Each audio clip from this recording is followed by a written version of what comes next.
Matot šitą namelį? Kiek žinau, čia turėtų gyventi žmogus.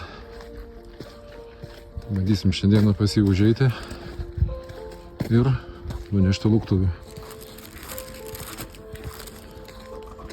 Prie kūčių stalo, kad būtų ką pavalgyti.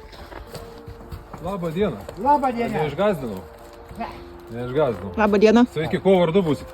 Kazimieras. Kazimierai. Kai ką noriu perduoti. Pajutau, kad bus prasminga prie stalo pasidėti. Šiek tiek maisto. Jėgus Marija, jūs tai jums išsemti nedėlę į lauką. Viskas gerai. Vat sugalvojau atnešti jums pasidėti ant stalo. Čia daug kažko nėra. Čia duonelė yra, kavos yra, silkės yra, va, biškį užkasit, pasidėsit. Ar turit su kuo kūčia švęsti, ar vienas šiandien liekat? Vienas. Nu va, mes jau įteikėm kalėdinę tokią simbolišką dovanėlę maisto žmogui. Tu matai, kaip jis norėjo kalbėtis, kaip jisai apie viską pasakoja, klaus, ką nori, viską jis papasakos ir padomės ir ką veikia, nu labai fainai. Aš tokį kartu kaip ir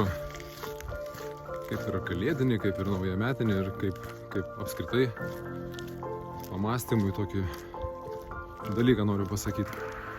Kad visi mes norime, kad pasaulis būtų geras ir gražus.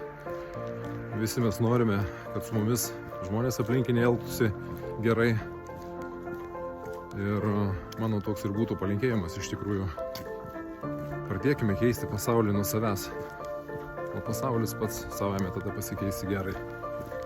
Jaukių jums švenčių, gerų jums naujųjų metų. Pažiūrėk, koks gražus dangus. Ir tegu lydi jų šviesa. Nes mus tai lydi šviesa. Taip?